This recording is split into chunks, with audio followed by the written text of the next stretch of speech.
Hiya, Wanju. Welcome to the 2020 Waterwise Forum. My name is Shelley Shepherd.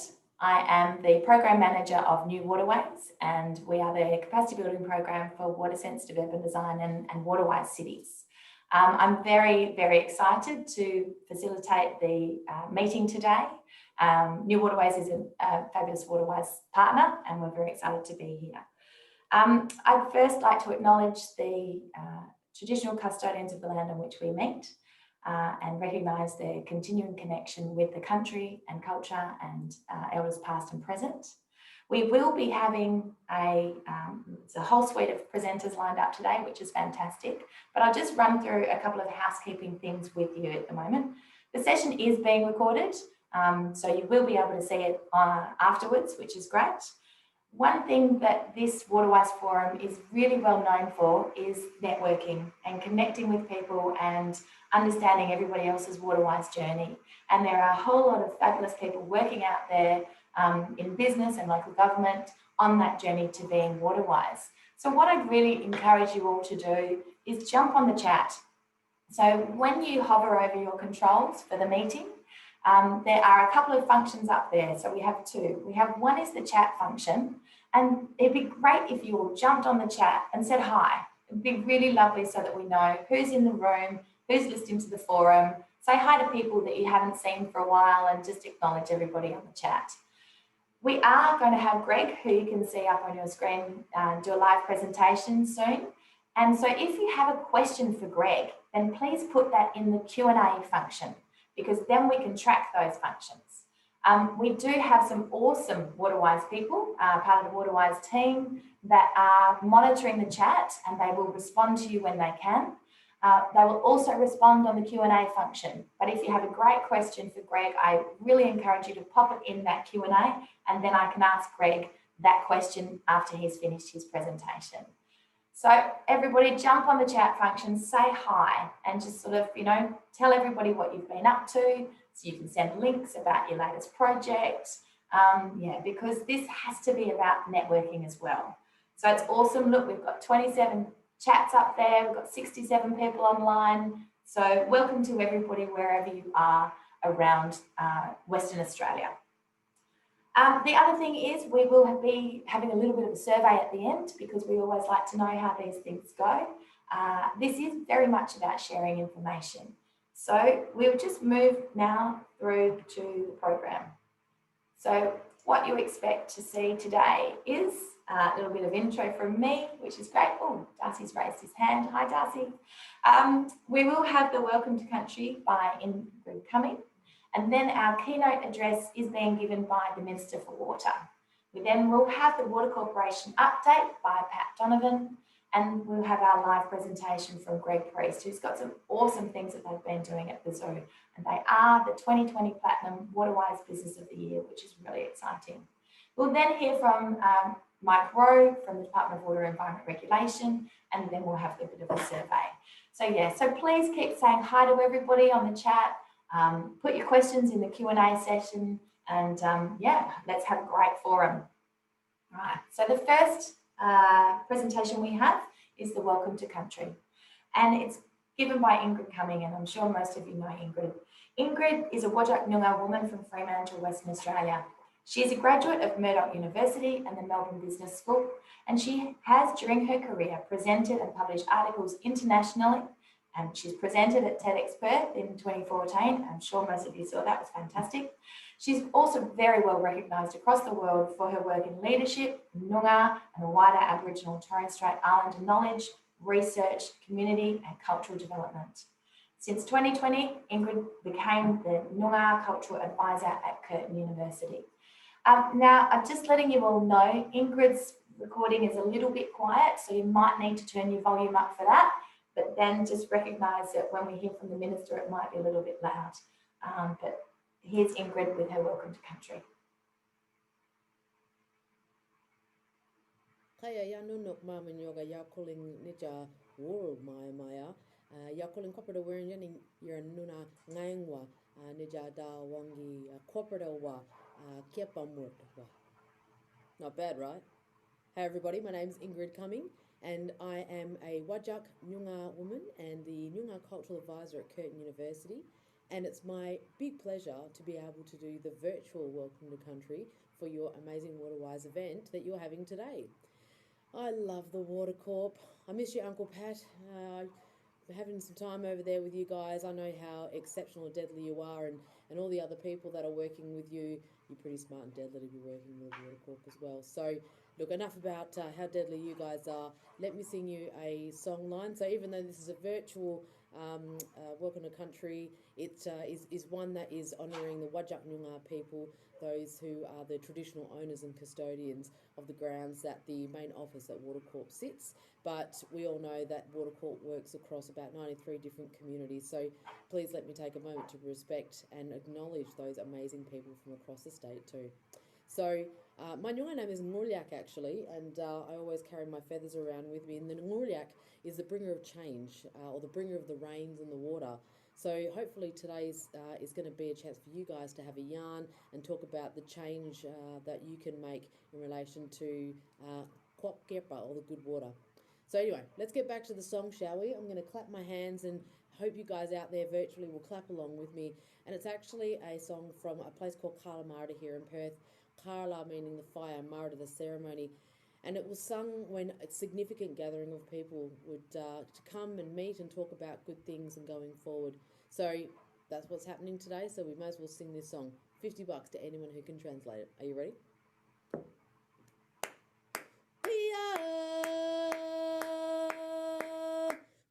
Kapita wirin, kaya kapita wirin, jananing iranuna,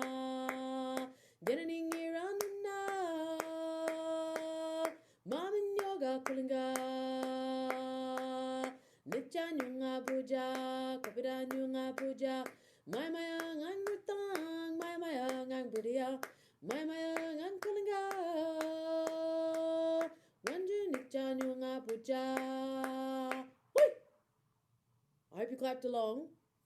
Unfortunately, the $50 will have to transfer you EFT. But for those who didn't maybe get what I was saying hello to the beautiful spirits out there, the strong.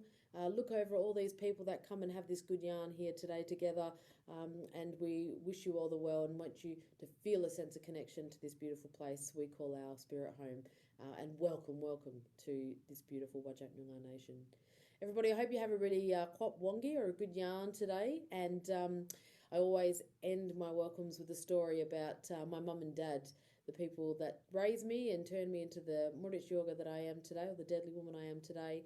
Mum's actually English-Russian and dad is a Dutch Noongar man, so physical form of a black Russian, pretty good.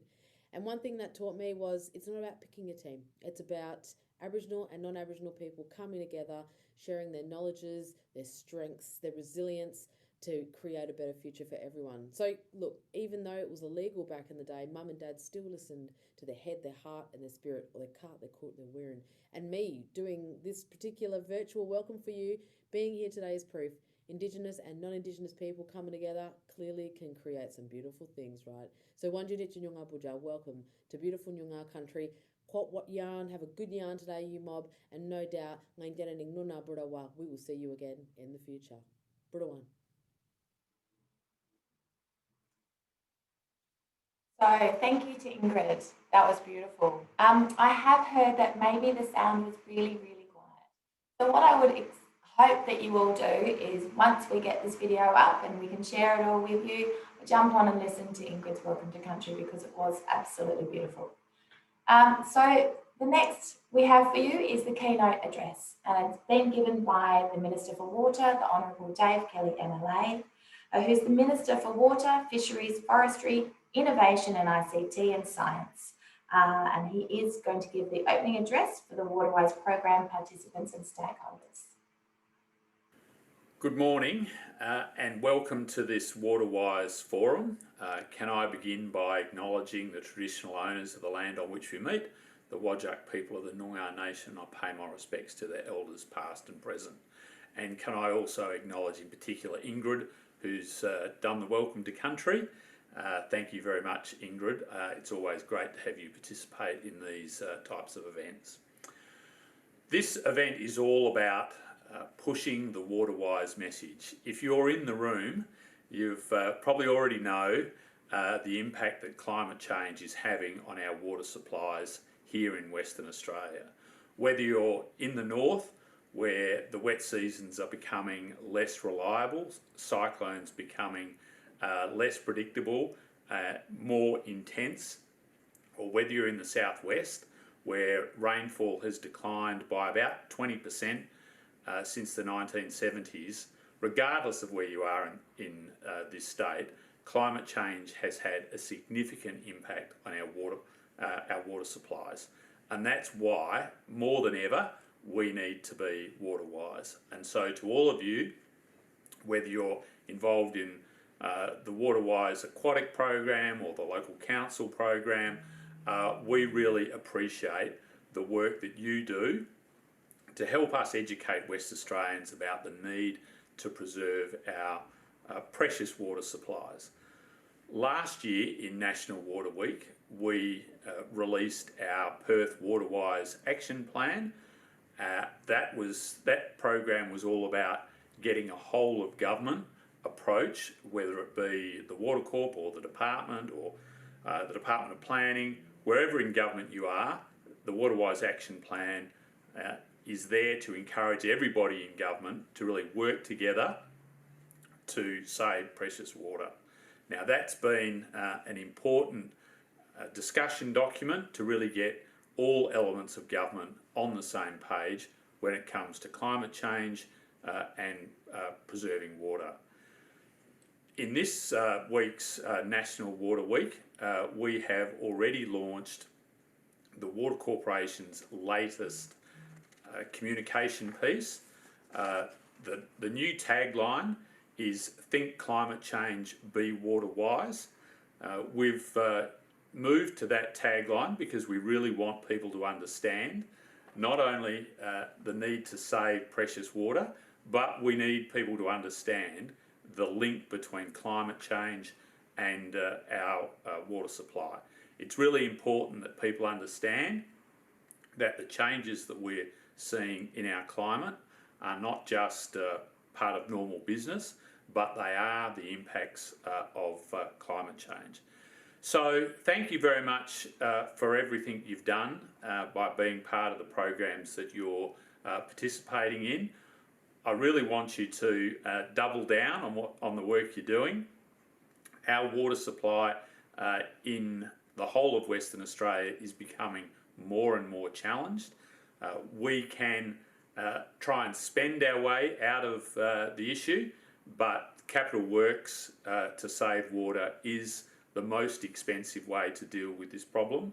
The cheapest way that we can secure our water supplies is to save water in the first place, and so that's where each of you have a part to play. But I also want you to continue to have the conversation with the community about the link between the need to be water wise and the continuing impact of climate change on Western Australia's water supply. So thank you very much. I hope you enjoy the rest of the forum. Thank you for the work that you have already done, and thank you for the work that I'm sure you will continue to do. Thank you.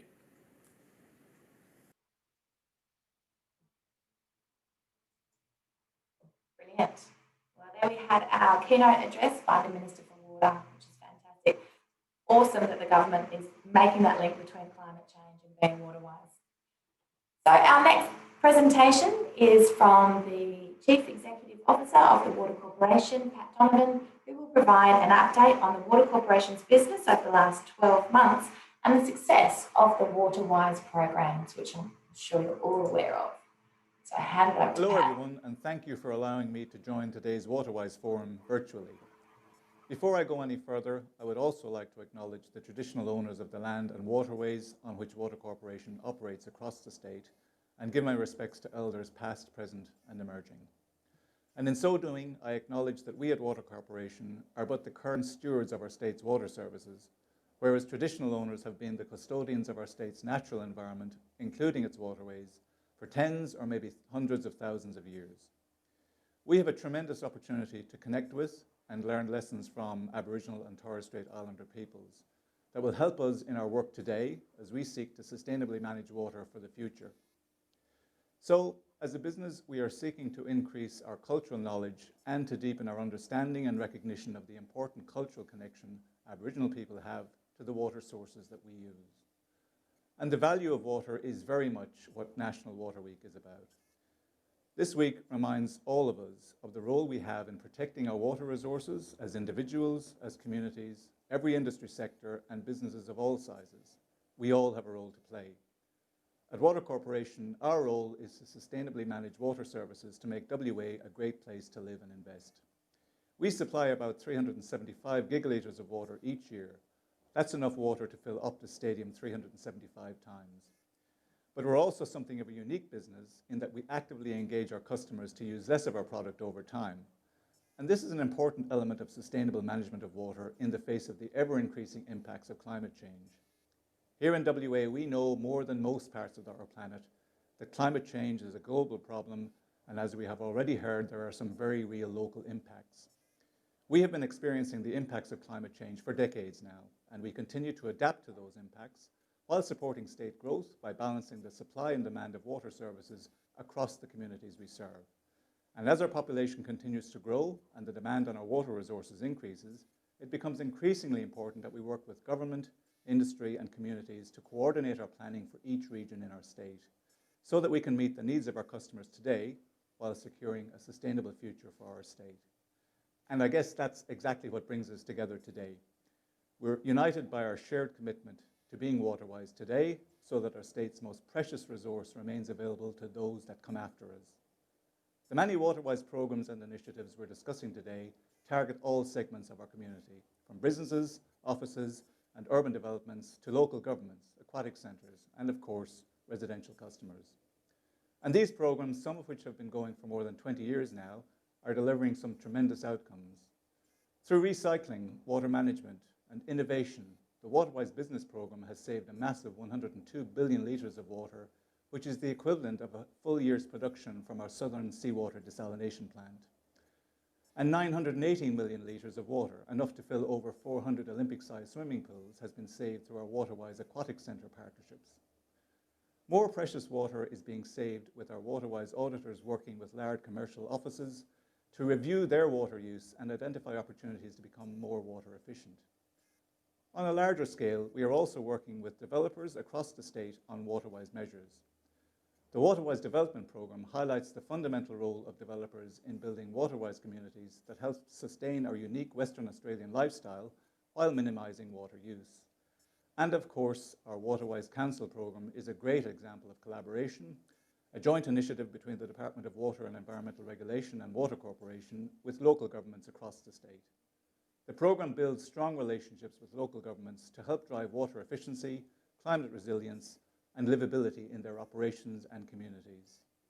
And through the Waterwise Greening Scheme, we're partnering with the state government at a community level to green our suburbs with native waterwise vegetation. There are so many examples of collaboration between government, industry, and the community to meet the complex challenges of a growing state in the face of our climate changing. As Western Australia's principal water service provider, Water Corporation plays a vital role in supporting the Western Australian Government's Waterwise Perth Action Plan, launched in 2019, by ensuring the resilience and livability of Perth and helping to shape Perth's waterwise future. I really want to congratulate the businesses and industries that are part of these programs for their commitment to being waterwise and for demonstrating best practice, leadership, and innovation within water sustainability.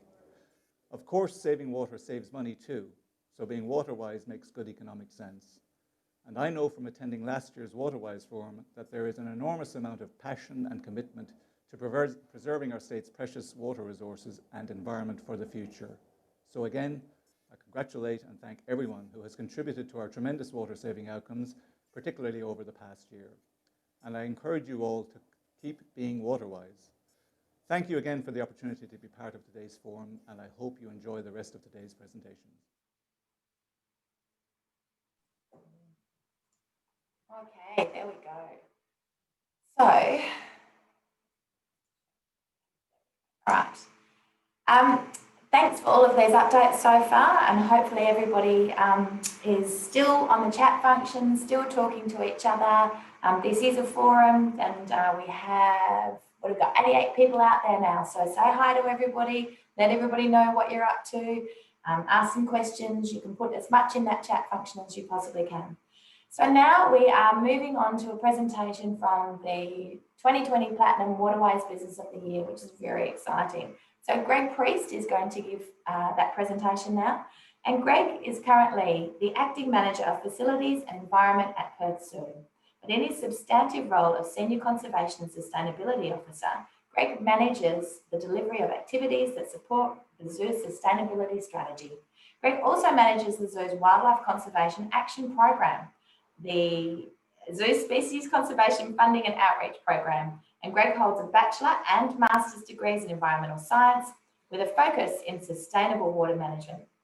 Prior to joining the zoo, Greg worked across a range of sustainability areas in Commonwealth and state government and a peak industry association and in private consulting. So everybody, please welcome Greg, who's going to present. And as I said last time, if you have questions, please chuck them in the Q&A function. We've got one already, so that's awesome. So somebody's very excited about this presentation. So I'm going to hand it over to Greg, and everybody enjoy. Thank you, Shelley, for those kind words. I'm a little bit nervous following up on our three previous presenters. Quite an amazing look at traditional ownership and management of the land, as well as how the state government and the Water Corporation are managing water resources and what that means to WA more broadly and us here in Perth City.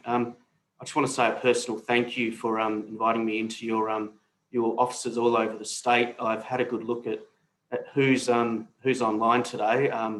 A friendly hello to all of those friends and colleagues that are out there at the moment, and a hello to all the new people I haven't met. So bear with me today. I'm a bit of a technology philistine. I've got a presentation I'd like to step through that looks at the small corner of Perth, urban Perth, that I help to manage, and the water journey it's taken well before my time, up to recent time, but also then show some videos of what we're doing as well that explores some of the points that both the Minister and the CEO talked about there and then as well.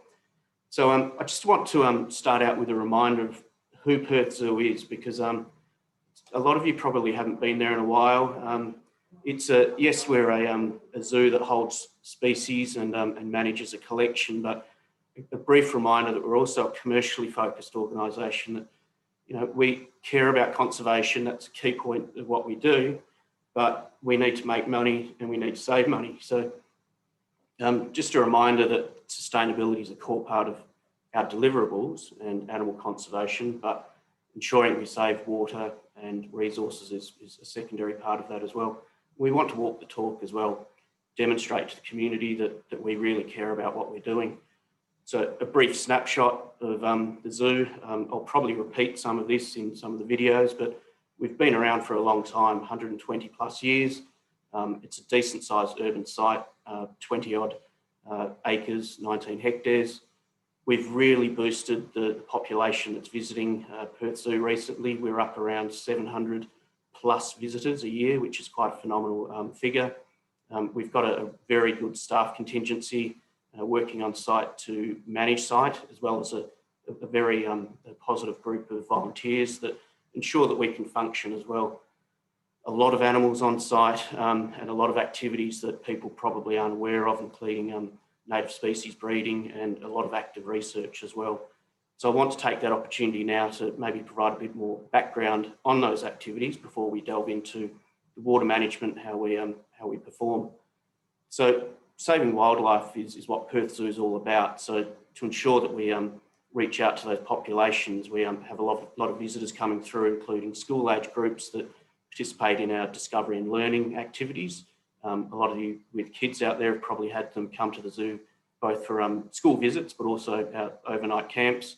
So we teach them about saving wildlife, but also share the water conservation messaging and broad sustainability as well.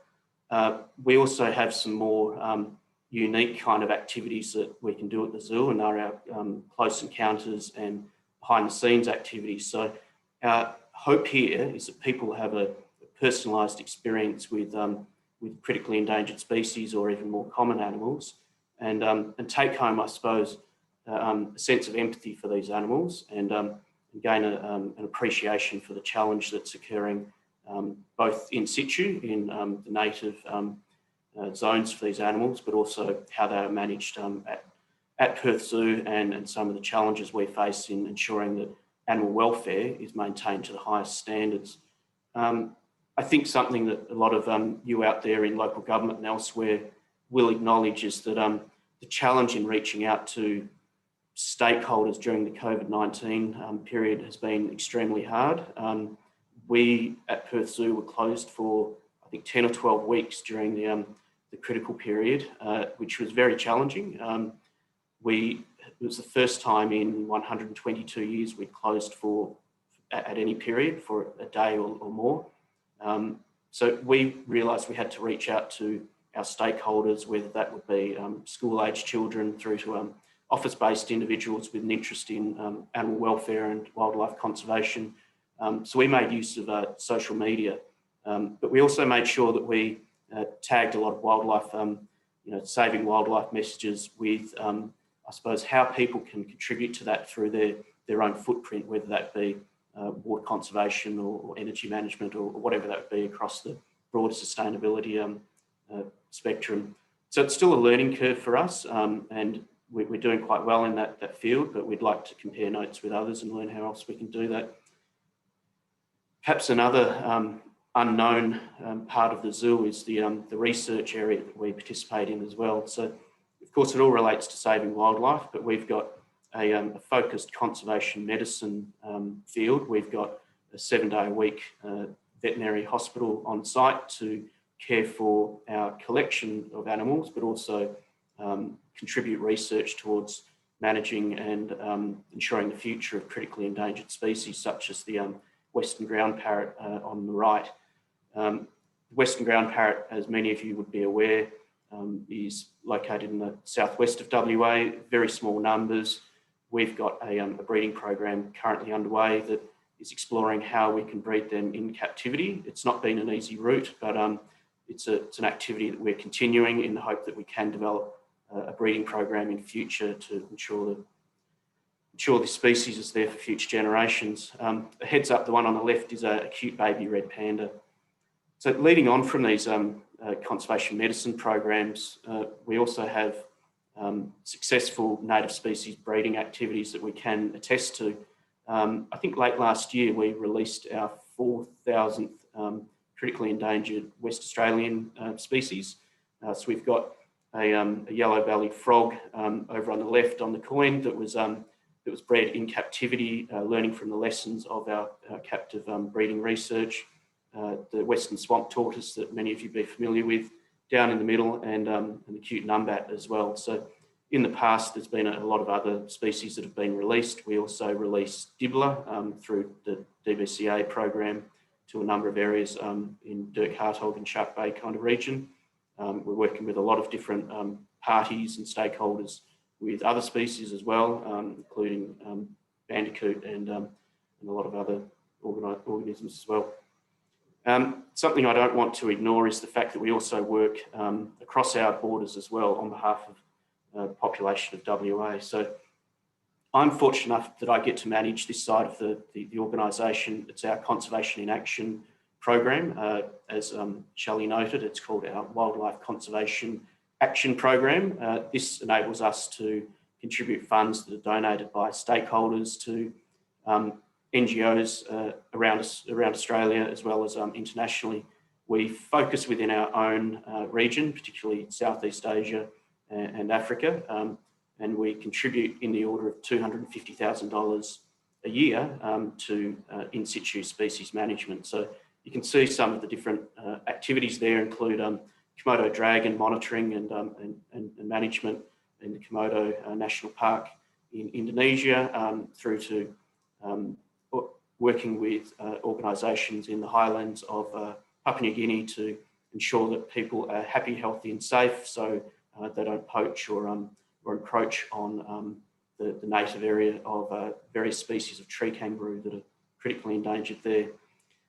That's probably enough about what I do and what Perth Zoo does. So I'm happy now to move on to what we're actually doing in the space of water conservation and talk about some of our experiences here. So a little bit of background. We do have a committed sustainability strategy that's approved by our board at the moment.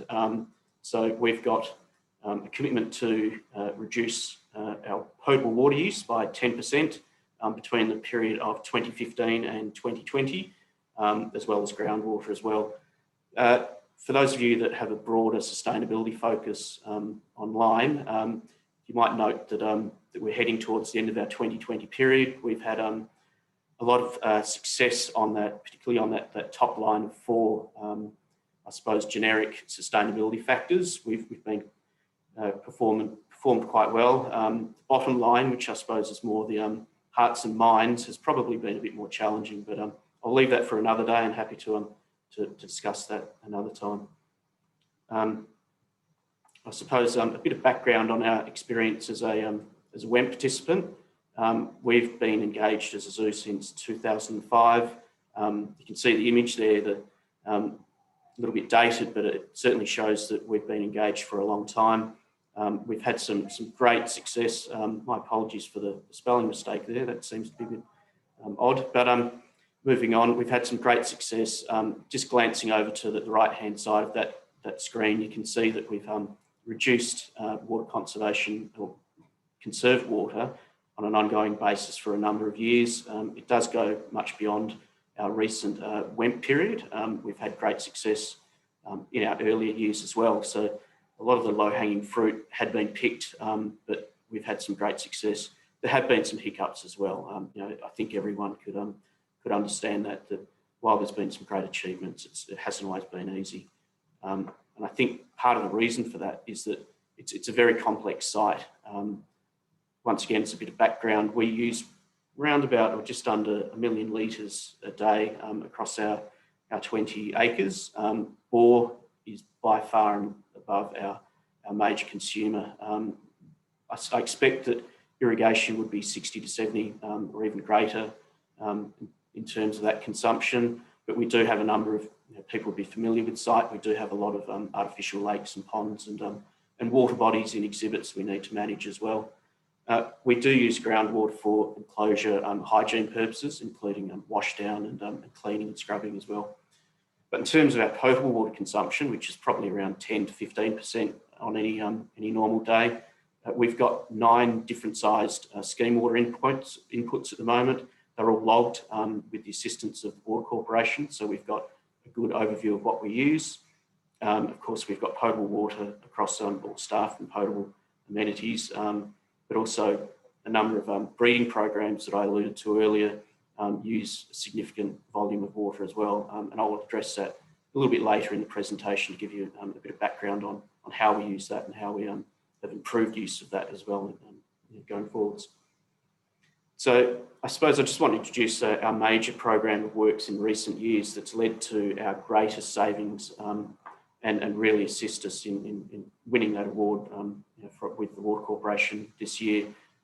We were very fortunate in that the zoo was awarded in approximately 2013, $11.9 million worth of funds to conduct an integrated water management project. This project was pulled together by a leadership team of individuals in the water space. So employing the WEMP, we'd established a team group to identify critical areas of need, as well as some key projects that we had committed to under the WEMP and then had sought funding through the state government for this major project. The project was instituted over a period of about 3 or 4 years. Some of the key goals were to reduce leakages. As an old site, we have a phenomenal volume of leaks that are very difficult to find in our sandy soils. We've got obviously a massive amount of urban green space, and it's tricky to find a leak when you've got trees and vegetation over the top as well. So one of the key things that I want to allude to with a lot of organisations that are out there being LGAs is that Perth Zoo effectively operates as an LGA. Yes, we're a state government entity. We've got lighting, roads, I suppose, different utilities we need to provide. We have residents, but they don't pay rates, being animals.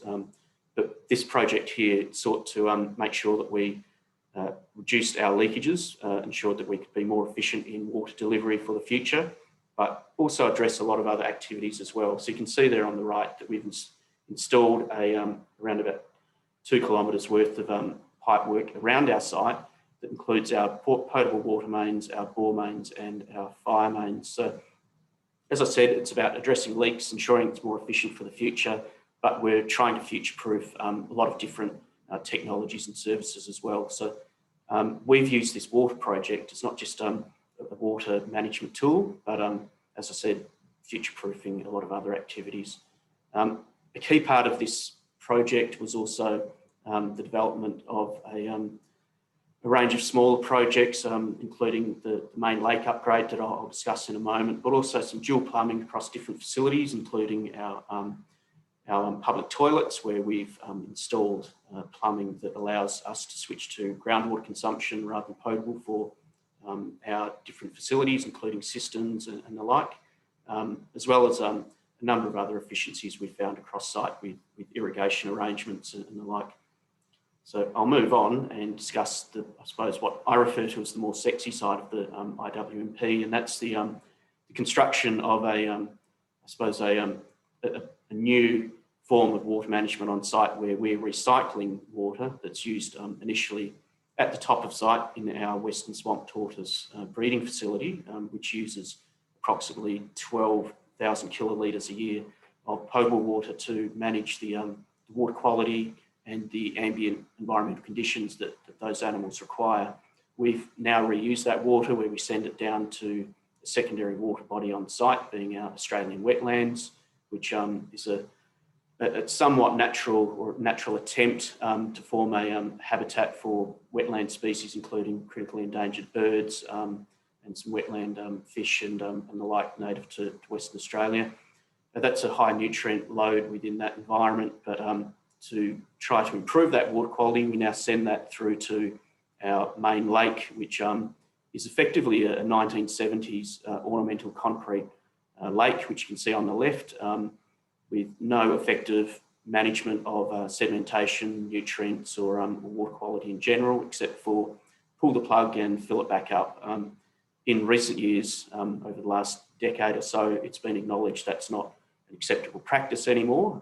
It's not something we want to be showing our visitors is certainly not really something we should be doing.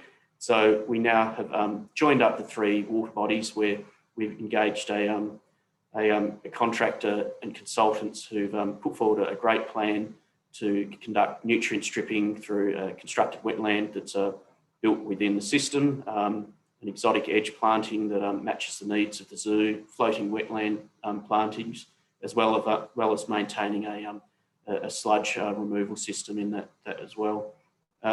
It's about 12 months old at the moment. We've experienced some really good results in terms of the flushing through of the system, reduction in nitrogen and phosphorus as well.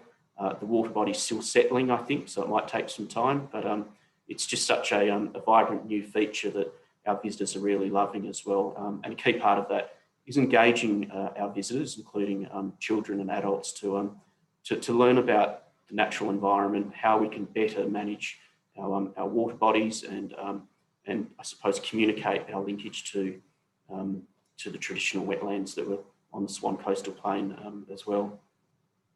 So great success there. That's led to perhaps not a massive amount of water savings on the potable water side, but certainly has on our reduced our groundwater consumption. I'm going to play a little video here, so bear with me while I sort that one out. And as I said, I may repeat myself, but hopefully you enjoy it as we go. I'm Greg Priest. I'm the Senior Conservation and Sustainability Officer here at Perth Zoo. We participate in the Water Corporation's Waterwise Business program and have been an original partner since 2005. It's been such an important partnership to work with the Water Corporation, and each year we conduct and complete our water efficiency management plan, which is an amazing tool to make sure we put in place goals, objectives and targets for water efficiency, and manage how our water is used across site. We have 700,000 plus visitors a year coming through our gates. We have 1,500 plus animals across site. It means that we're a big water user.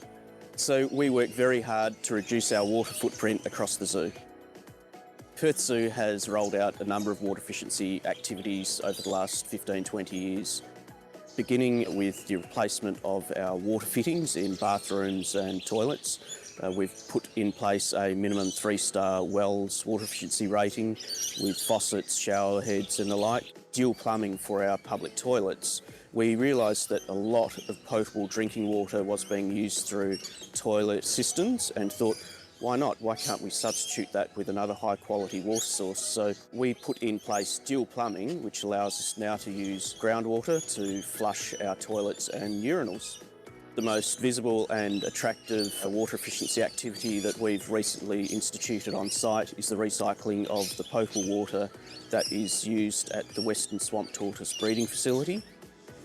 So here at the Western Swamp Tortoise breeding program, obviously we use quite a bit of water to keep these guys happy and healthy. During the peak facility period, which is winter, we're using about 50,000 litres a night. Basically, once the water has been through this facility, we actually send it down to our wetlands where a lot of our water birds are.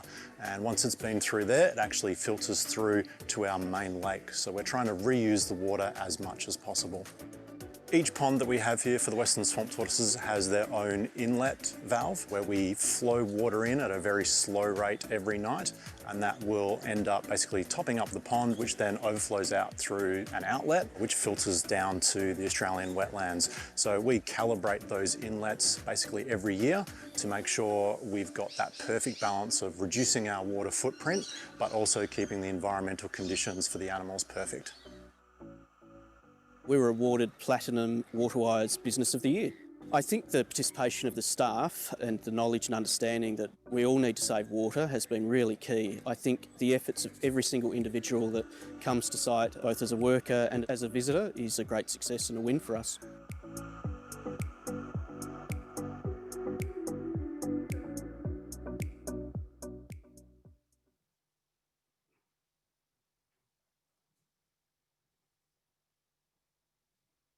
How are we? Back on the slides again, are we?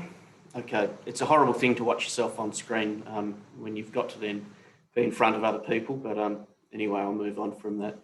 Look, I did want to share some of the, I suppose, the highlight tips from my experiences over the last 4 or so years, and then I know my predecessors before that, how they were able to institute such a large-scale program, win some of the funds, and as I'd noted there in the presentation, win over the staff and get them engaged successfully in this as well.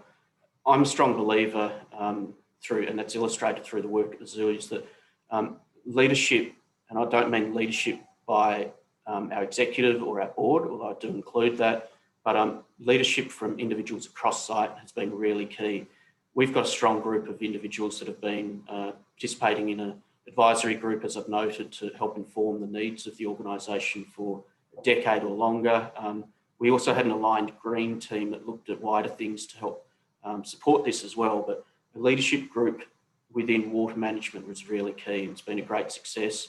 While that water management project is effectively complete now, we've maintained that group and we still meet on a regular basis to look at water needs and how we can further our water efficiency activity.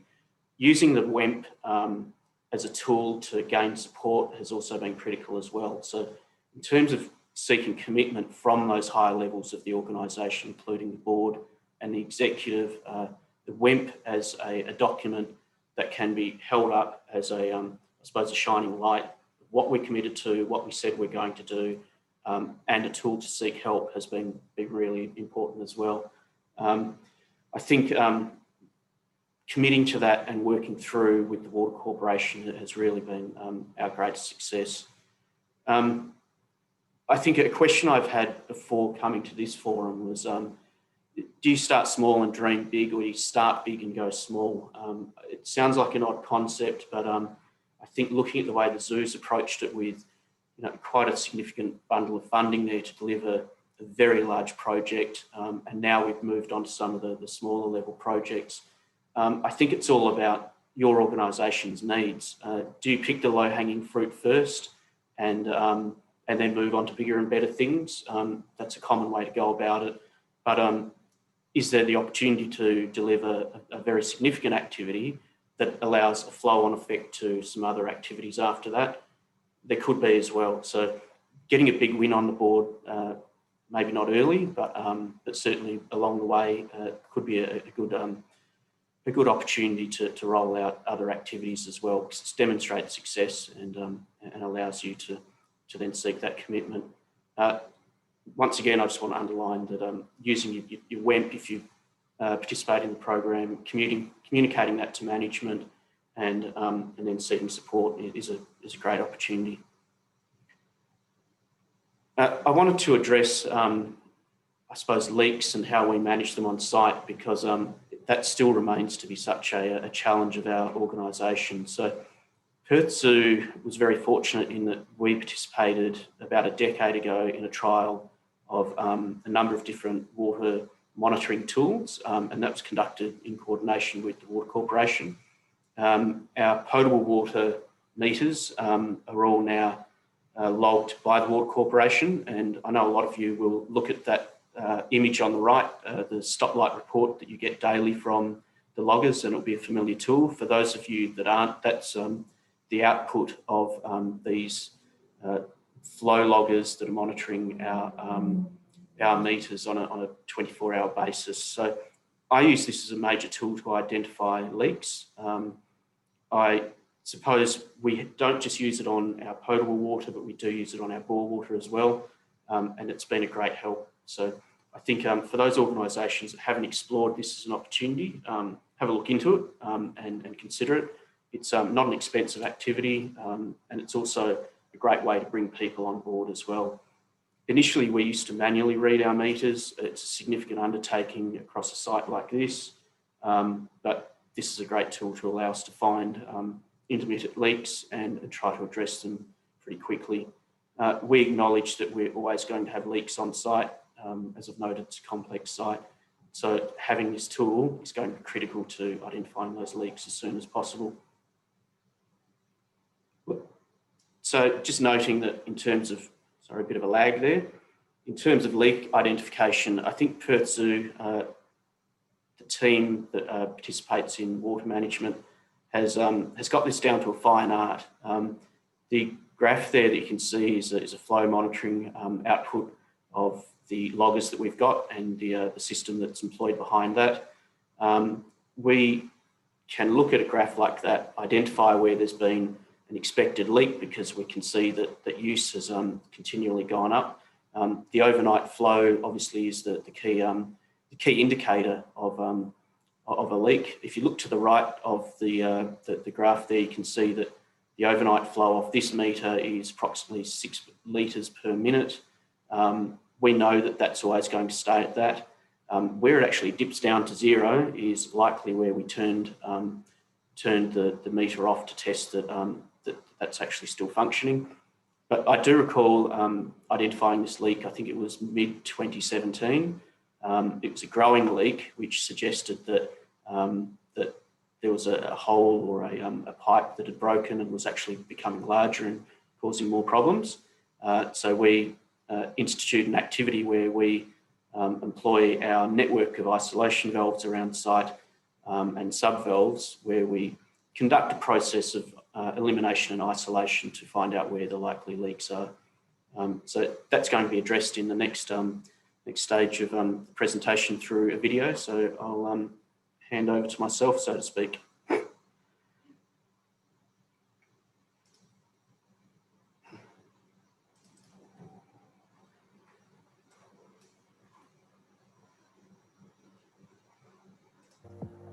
Yep. Perth Zoo has quite a broad... Apologies, folks.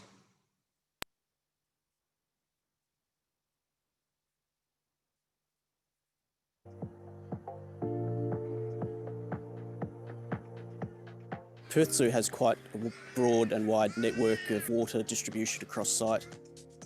To ensure that we find leaks quick and can deal with them as fast as possible, we have broken up the site into distribution zones. We have data loggers on our meters. So each morning we get reports from our data loggers which illustrate how much overnight flow there has been. Overnight flow is often an indicator of a leak.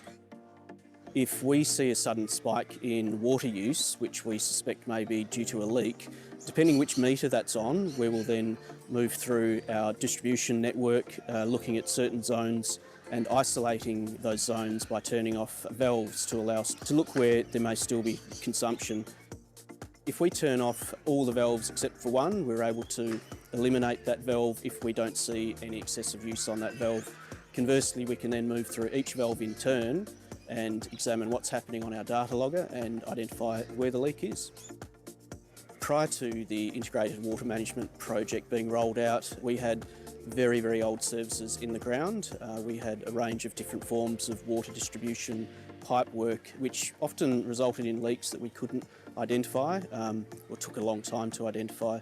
Once we'd rolled out the project, putting in new services and new delivery lines, we immediately reduced our water consumption quite considerably, and since then the smart monitoring system that we've had in place on each of our meters has allowed us to identify a number of major leaks each year.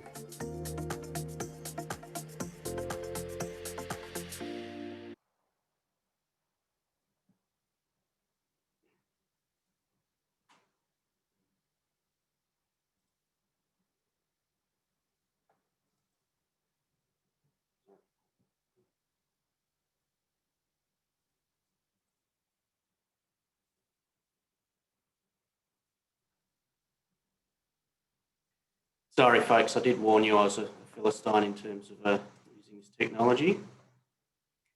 So returning to leaks and loggers, just some tips for those of you that do have loggers online at the moment. If you're part of the program and you receive those consumption graphs that were illustrated in the previous slides, I strongly suggest you still do log into the system and check those graphs as well. There's a couple of points that I've learned over the years of using these systems is that you quite often lose sight of consumption because you're focusing on the stoplight system, which will indicate that you're performing well, but doesn't necessarily allow you to identify a particular leak of any scale actually as well. So it's really key to log into the system at least once a week and check where you're at. A key part of that is that you may have an overnight alarm set to a threshold that's higher than you would expect to be concerned about. So have a think about what your overnight alarm threshold is, set that correctly, trial it at a few different levels and monitor as well. I think something key to remember is that if a leak is on a zone or an area that actually never reaches zero as an overnight flow level, you may never actually identify that as a leak. That's maybe not clear for those of you who aren't familiar with the programs, but if zero isn't met or is met critically, then that does interfere, so to speak, with the system in using that alarm. I think coming through from that presentation, we've had great success in that we've put sub valves and isolation valves throughout our network to allow us to find these leaks. Typically, we put those sub valves in once we find a leak. It's an opportune time to, if we need to trench and remove some system, we may as well put a valve in there. We've since learnt that it could be advantageous to put sub meters in as well and consider putting our own loggers on those, because the scale of the site means that we do have areas where we use very little water, but we have areas where we know we use phenomenal amounts. So the greater oversight of those areas, the better for us anyway. So certainly have a think about sub valves and sub meters. They're usually low cost and low maintenance as well. Obviously, don't put isolation valves in a hard to reach place. This isn't a joke. This did happen during a recent build as well. And straight away, one of our girls tried to have a play with the valve. So Moving on to irrigation. Irrigation, I noted earlier, whilst not a potable activity, is certainly our largest water user. We have moved all of our irrigation through to groundwater because we did find that some of the areas were still on old school potable. Part of our management concerns are that it's a botanic estate. The zoo was originally a acclimatisation society, a very European model and form where it wasn't just exotic animals, it was exotic species of plantings as well. We've got a number of heritage plantings that we need to monitor and care for as well. So installing the best irrigation system we can to minimise wastage and ensure that we're caring for the health of our botanic estate was a major part of our integrated water management program. We have significant turf areas as well due to the phenomenal, traffic it gets over the turf. We do need to use a lot of water in maintaining that turf. As a waterwise business, sometimes we do feel a little bit of conflict that we may be irrigating too much. Members of the public do pull us up, and that's not a bad thing. That means they're learning from the Water Corporation's communications, and there's no harm in working with those people to explore how we could better do it. So the irrigation system we've had installed in recent years is a system I know a lot of LGAs and private businesses use, and it's the Rainman system. We've got a number of tools hooked onto that system that allow us to monitor our water use and try to avoid excessive water use where possible. That's including the installation of rainfall monitoring devices around site, also a rain switch that allows us to manually override the system. We are hooked into the Bureau's meteorological data, so if there's extended periods of rain, we know not to irrigate. And we also have soil moisture sensors installed across site under critical species of trees, individual trees and forms of plantings that we are really wanting to monitor and ensure they've got good health, and also our turf as well. We hope the feedback from those systems means we're irrigating to the best of our ability. The system's been up and running for about 3 years now. It hasn't been perfect, we're still learning, but we really are seeing some great reductions already. I suppose the system being hooked into our bore structure does cause some challenges in that we don't necessarily have oversight of a broader network of flow, but that's where we're moving back towards a greater level of metering and logging as well.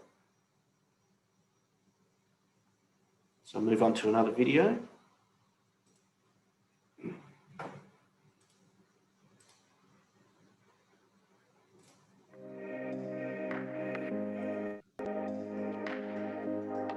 We have a wide range of plants across the site, including exotics, native endemic species as well.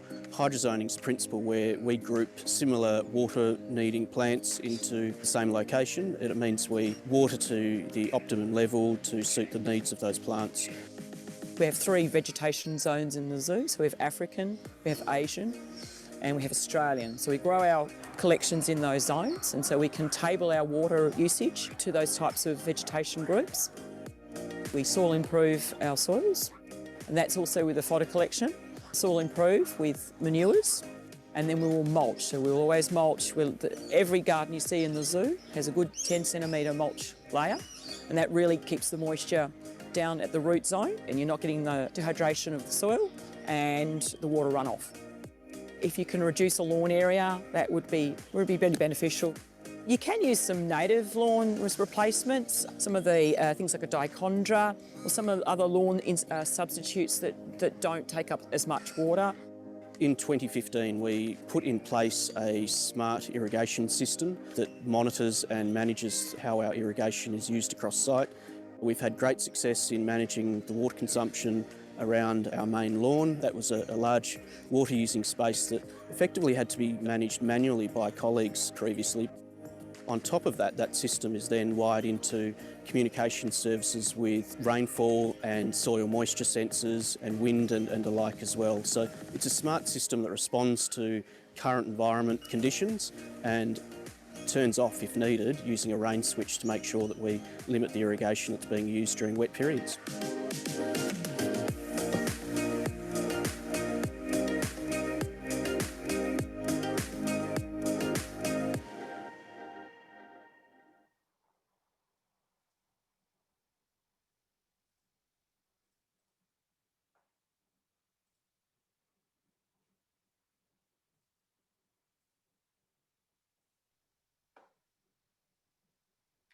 So just some tips I want to share coming out of irrigation. I know that not everyone will necessarily have the funds to install a smart irrigation and monitoring system, but whatever system you have, I really believe that it's important to bring along the strengths and tools you already have on hand, and I think that's the individuals you've got. I've got a range of colleagues across maintenance and assets, grounds and environment who I suppose have taken leadership of water efficiency in this space. So they monitor in their own right, keep an eye on things and are quick to jump, because it's a sense of pride now that they're saving water, and so much work's been done in this space. As I noted before, maintain an understanding of your water needs as well as your consumption levels. So undertaking an audit within the irrigation space is very, very handy, quite a valuable activity. Understand your different hydro zones if you've got those in place, and understand what the irrigation needs are. And I think a key part of upgrading your irrigation, if it is a need, is developing a business case. I think this is something that the Minister alluded to. It's not just water savings or financial savings, it's about the messaging as well. Building it into a business case can include other aspects such as your pumping costs, infrastructure wear and tear, and I suppose ongoing maintenance in general. I think probably the biggest thing for Perth Zoo in terms of developing a business case in this space was maintaining a reputation and being seen to walk the talk in terms of water conservation as well. I'm coming to the end of my slides. I just want to note that a strong aspect of, I suppose, what we've been doing in the water efficiency space has been closing the loop. So throughout the process of saving water and saving wildlife, we've made sure that we've communicated this back to our stakeholders. So education is a strong feature, as I pointed out earlier in the slides, but we don't limit that to saving wildlife. We make sure we communicate the saving water and broader environmental footprint aspects as well. So we do have signage across a range of our facilities and exhibits, including and also our sales points. This is really a key area that we want to focus on in future. We know we can do better in this space, and we think it's such a key thing. I'll move on to the video and hear a little bit more about that.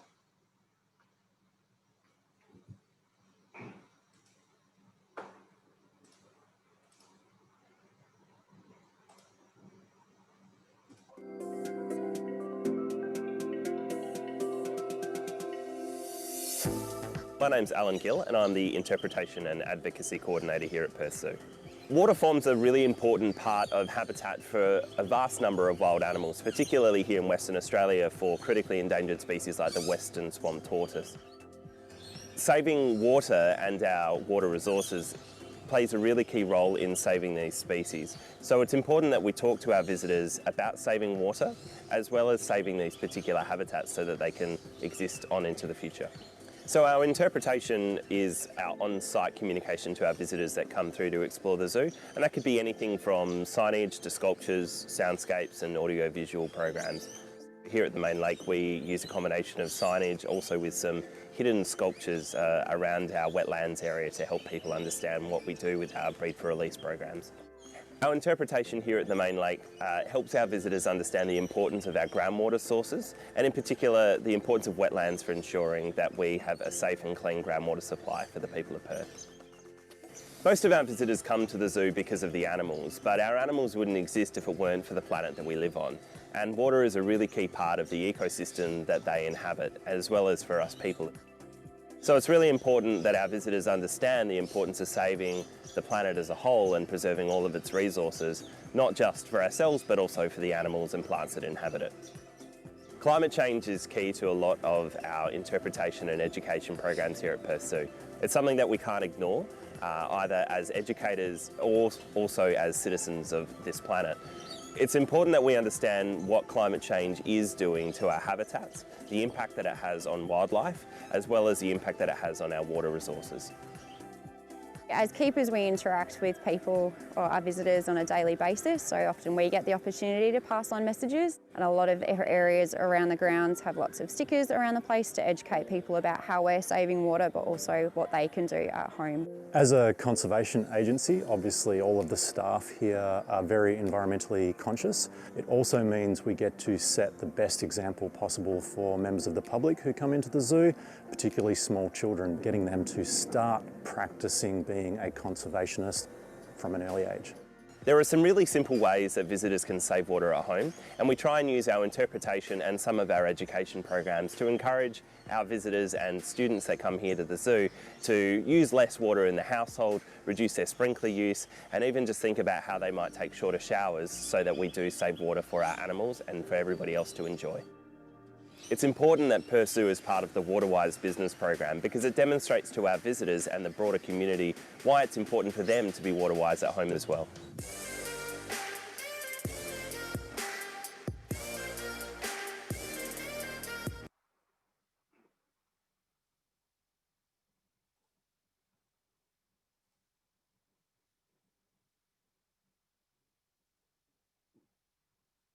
Sorry folks, getting there.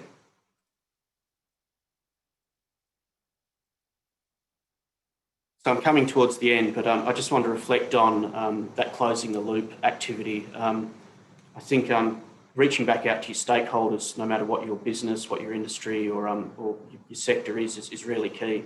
It's communicating upwards to your board and onwards, back down to visitors and residents as well. We believe at the zoo that it's important to take every opportunity to sell the message around water conservation, and celebrate our water efficiency wins as well.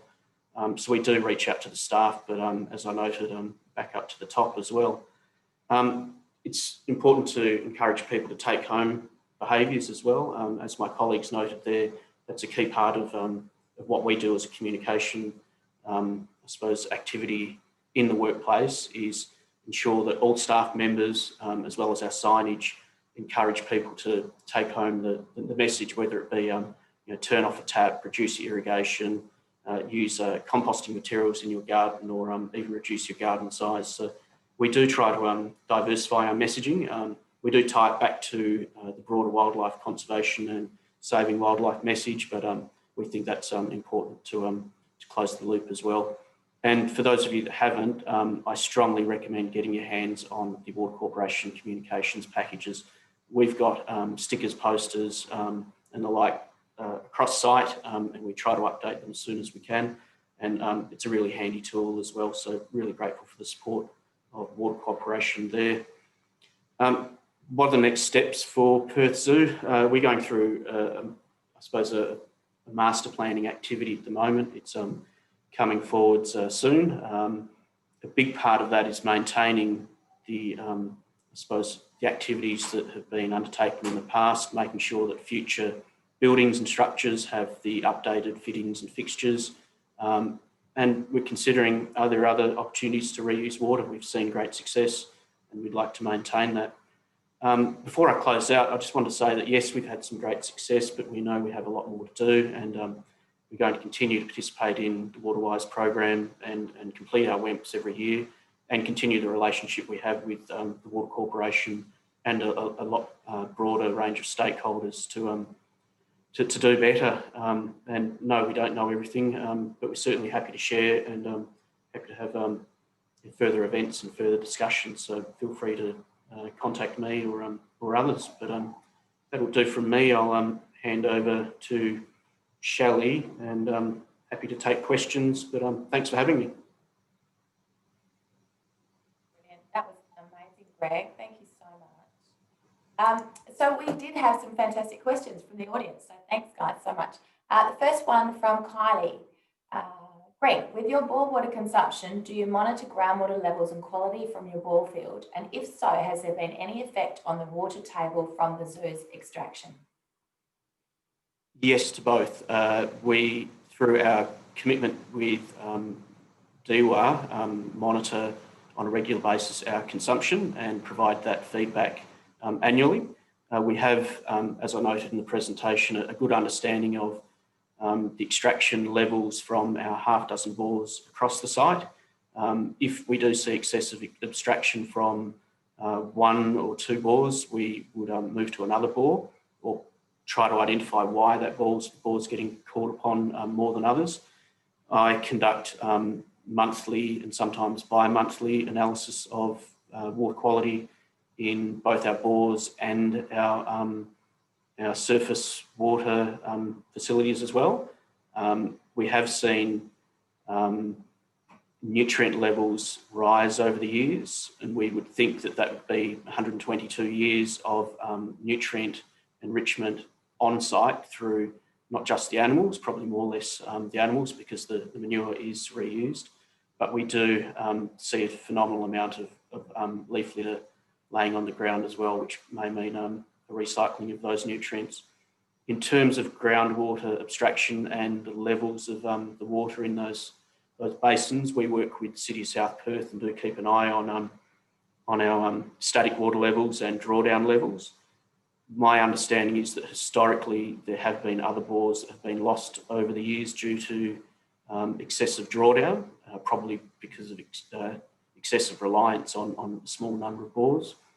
Where we are on the South Perth Peninsula, the groundwater isn't too low, so we do have to make sure that we don't have bores turning saline as well. So that's a tricky thing to monitor. We do have one bore that's closest to the Narrows Bridge, so to speak. That's probably got the highest levels of nutrients and the highest salinity levels, but it's also the most shallow.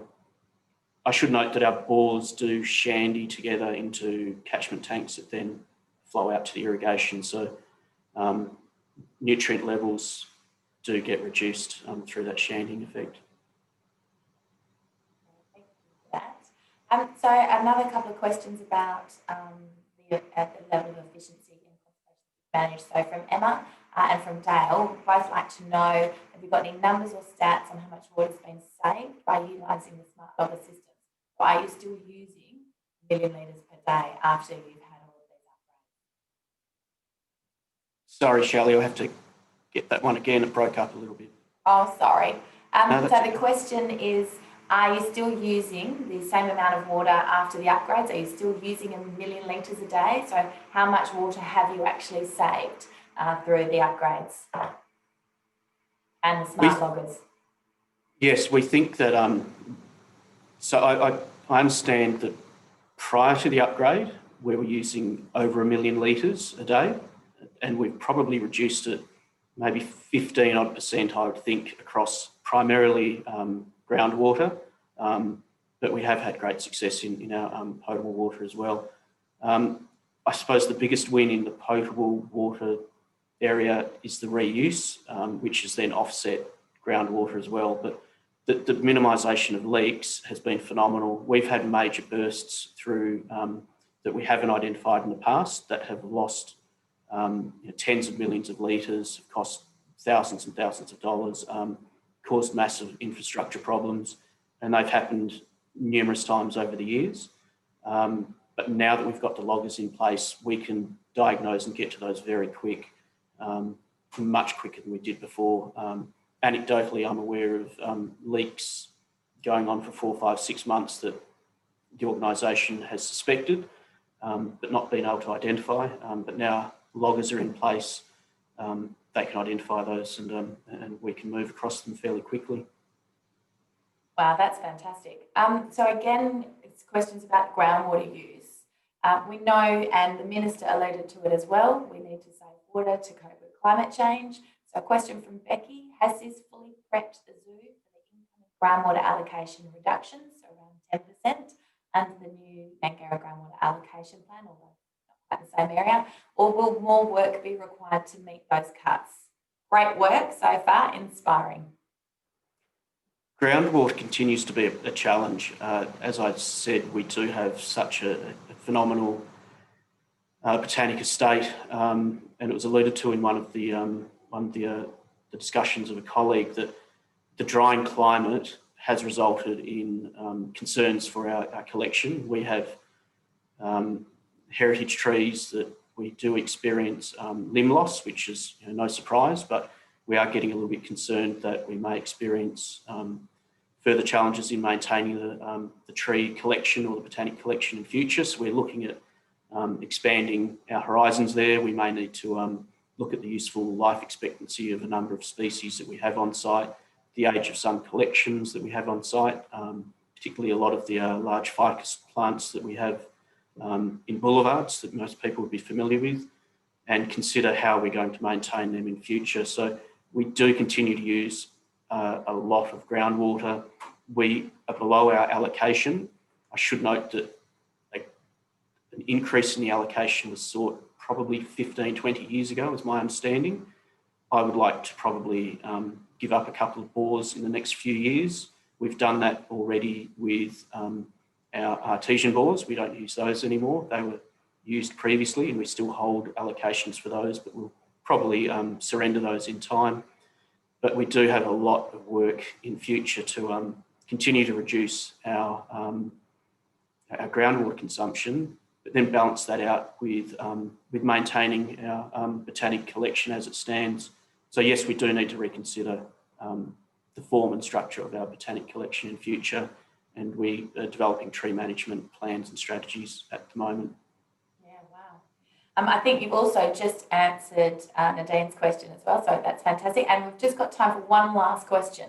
And I'm so stoked that you are using groundwater in toilets.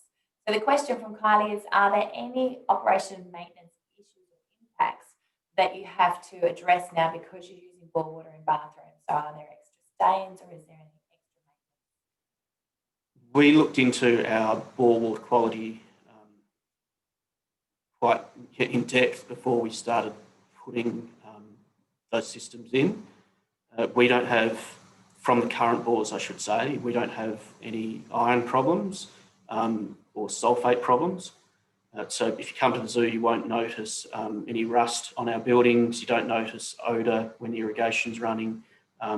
Even the fact that we've only had the systems in for maybe 2 or 3 years, there's no staining or not any concerns there. I would argue that our groundwater quality is of quality you could drink if you had to, with minimal treatment requirements. Our monitoring of biologicals as well as our physical chemical factors is showing that the bore water quality is very high. So we've had no concerns to date. We haven't seen scaling on any facilities, and the fact that we've been using bore water for other facilities across general maintenance, such as the washdown and fire hydrant management and the like, we always see that it's good quality and we have minimal need to repair or respond to concerns in that area. But that's the zoo being very lucky in having some decent bores. It may differ from location to location. Wow, that's awesome. Look, and I recognise I've still got 9 unanswered questions. So what we'll do is we'll take those questions on notice and hope to be able to get back to you guys with some answers in the future. So there was, and also some connections with the water efficiency program people have been requested. Thank you so much, Greg, for that presentation. It's really, truly inspiring what you guys have been able to do at the zoo, and a fabulous place. And we even had some people asking for walkthroughs. So hopefully we'll be able to arrange that in future. So I'm sure everybody's putting their hands together. You can actually show people down the bottom and give us a bit of a reaction that says, yay, Greg, that was awesome. So thanks so much. So what we're going to do now is move on to our final presentation, which is going to be there, which is from, I'm going to get there in a minute, there we go. So now we're going to hear from the Department of Water and Environment Regulations, Director General Mike Rowe. And Mike the department has been a partner of the Waterwise Council program that has 64 local governments participating and 22 Gold Waterwise Councils at 2020. And the department also has the Waterwise Perth Action Plan, which it's leading, which is one of the government's flagship programs in building climate resilience to ensure Perth has healthy waterways and wetlands, attractive urban spaces, and water security beyond 2030. So Mike's going to provide us with a bit of an update on the many Waterwise initiatives that the Department of Water and Environment Regulation is working on, including the Waterwise Perth Action Plan and the Waterwise Council's program. So I'm going to hand it over to Mike. Good morning, everybody. I'm really sorry I can't join you in person today, but thanks for having me as part of this program.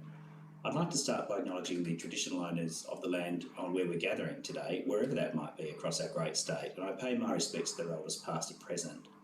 Making Western Australian cities and towns into waterwise communities is an exciting job, but it's also a huge task, and these forums are really essential to keeping us all connected and up to date with the many things that can and are making this happen. As Minister Kelly highlighted this morning, the drying trend in our winter rainfall is continuing in the southwest of the state, where around 80% of our population lives and works. This changing climate is putting pressure on public and private water supplies. Our department continues to work on robust water allocation plans that strike a balance between maintaining productive use of surface and groundwater resources and keeping these resources sustainable under climate change. But if we're to truly tackle the impacts of climate change, we need climate resilient solutions to our water needs. This means using slightly less groundwater and carefully designing our irrigation systems and urban form to make best use of all of our available water so we can continue to have green and healthy urban areas. It means, in one word, being waterwise. As the Minister noted, the Waterwise Councils program, jointly delivered by the Department and the Water Corporation, is a great success story, with 66 councils in Perth and regional WA now participating. I'd like to congratulate the cities of Kalamunda, Kwinana and Melville on reaching the 10-year milestone with the program in 2020. It would not be so successful to date had local governments not grasped the vision and got on board with the program. Many of them are now leaders and champions of waterwise behaviour, and along with the development industry, work hand in hand in the next important steps we need to take in finding solutions to use water more efficiently while making and maintaining the green space amenity our communities need as we adapt to climate change. I'd like to highlight some great work by some of our waterwise councils. The City of Joondalup, which is of course the home of our head office, continually seeks to use best practice irrigation technology to ensure efficient use of groundwater to irrigate the city's parks and open spaces. This includes bore meters to monitor groundwater use, as well as rain and soil moisture sensors to inform irrigation schedules. Recently, the city installed 3 weather stations and is busy installing a web-based central controlled irrigation system. The weather stations collect data on air temperature, relative humidity, wind speed and direction, atmospheric pressure, yearly rainfall, solar radiation and evapotranspiration. Data collected from the weather stations can be programmed to adjust irrigation programs for parks automatically, optimising water use. The City of Stirling also uses weather stations, soil moisture sensors and probes to improve irrigation efficiency. The combination of technologies gives day-to-day readings of climatic conditions and soil moisture levels in sports ovals, passive areas and mulched areas. This means outdoor spaces are only irrigated when they need it and automatically switched off during rain events. The Town of Cottesloe's central control system provides the town's officers with real-time alerts for pressure abnormalities that can often indicate a burst or blockage, so that any leaks or burst can be promptly attended to. The Shire of Serpentine-Jarrahdale has employed creative and innovative ways to save water and is currently looking at capturing rainwater from large facility roofs to store in aquifers and reuse when it's needed. Additionally, the Shire has implemented technology upgrades to enable the active monitoring of water and fertiliser use on active sporting grounds. The town of Mosman Park is implementing a program to upgrade and increase the efficiency of the town's irrigation systems. This includes recalibration of bore pumps, the installation of a weather station to assist in the programming and matching of evapotranspiration and output of water, and upgrading of controllers to allow syncing with the weather station and correction of sprinkler heads to improve water distribution. Landscaping practices from the town also include use of native plants when replanting, which in one location on the town's foreshore has reduced water use significantly, and irrigation at this site may be removed altogether in the future. This is also the case for planted roundabouts where low water demand plants have been used. Recently, the town took over the care, control and management of a new reserve and installed a water meter on the irrigation system so that the water usage can be recorded and reported. the town has identified some other locations that could also be submetered to improve irrigation monitoring and reduce water consumption. The City of Perth manages over 99 hectares of irrigation turf and landscape garden beds, as well as 650 planter boxes throughout the city. The city's undertaken several native vegetation garden conversions in iconic locations in the city to reduce water demand and also bring native vegetation into the city for Western Australians and visitors to enjoy. Innovation in exploring alternative water supplies to support public amenity is an ongoing and evolving story. It showcases the increasing levels of cooperation and collaboration between state and local government officers, water industry and sustainability consultants, key industry and business stakeholders, developers, researchers and Waterwise program partners. A big theme of today's forum is the immense effort in education and behaviour change that the Waterwise brand is bringing in Western Australia. History has shown us that we can make the change, even when it seems that many may resist. I recall the winter sprinkler switch-off was considered controversial when first initiated a decade ago. Now it's just part of our everyday lives. Metering is another idea that a decade ago many were struggling with.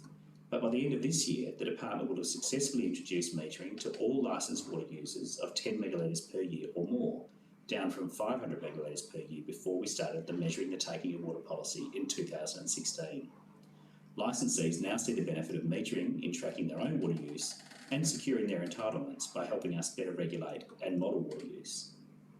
Pat Donovan earlier provided an overview of the numerous initiatives led by the Water Corporation to increase water efficiency and optimise water use in businesses, homes and public facilities. Led by the state through the Water Corporation and the Department of Water and Environmental Regulation, Waterwise has its many champions in local and state government, business and industry, research and community organisations. The immense challenges we face are highlighted in the Perth and Peel regions, where the majority of land identified for urban development by 2030 is in areas with no available groundwater to irrigate parks, sports, grounds and other public open space in summer. At the same time, these new development areas are often facing the challenge of having stormwater and groundwater inundation to be managed in winter. Harvesting and storing this water for later use is one of our innovation challenges. Increasing temperatures are also an issue. More hot days increase the heat in our built-up areas. Concrete and brick buildings and paved surfaces impact community health and comfort. We need to manage groundwater responsibly to provide water for wetlands, bushland, trees and irrigated turf to cool down urban areas. We also need to make sure that the quality of our surface and groundwater resources does not deteriorate, and in many cases that it improves. Water-sensitive urban design can support all of these goals. Since launching in late 2019, the Waterwise Perth Action Plan has sought to develop a shared perspective of water and clear actions that will make Perth and Peel more waterwise cities. And for the department and its partner agencies, the Waterwise Perth Action Plan is critical in establishing the understanding, motivation and capacity among stakeholders to drive the transition to a waterwise city. The focus of the first 12 months of the plan has been the start of a long-term education and engagement program for a waterwise Perth. Initial information is telling us that the public is both willing to know what the issues are and also what they can do about it. This is great news, as seeing evidence of others in the community adopting waterwise behaviours will build the change we need. The current 2-year action plan is the beginning of a 10-year journey. Some of the items we need to push ahead with are increasing participation in the Waterwise Golf program to reach 22 golf courses. Currently, there are 11 golf courses undertaking accreditation within the program, with a further 10 registered to commence accreditation, which is great news. Extending and enhancing the Waterwise Councils program to recognise 100% of councils in the Perth metro area as gold by 2030 is another target. Right now, all of the metro councils are engaged with the program and 22 are endorsed as gold. The department and its partners are working hard to identify feasibility of alternative water supplies for public open space in areas without available groundwater, including the North East Corridor. Transitioning to a leading waterwise city means changing the way we manage water in our urban landscape between now and 2030. This change can only be delivered by the joint efforts of state and local government, the irrigation sector, traditional owners, the community and the urban development industry. Our work embodies the challenges of this year's National Water Week theme, Reimagining Our Water Future, which asks us how to rethink our current water practices to help conserve valuable water resources and what we can do as individuals and as communities to inspire a more sustainable water future. Forums like this are helping answer those questions. So thank you all once again for all of the work you do in the waterwise space.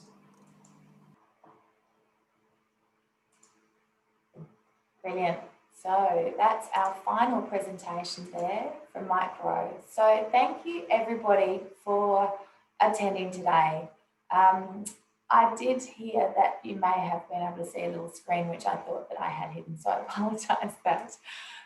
But anyway, thanks again for hanging out at this Waterwise Forum for 2020.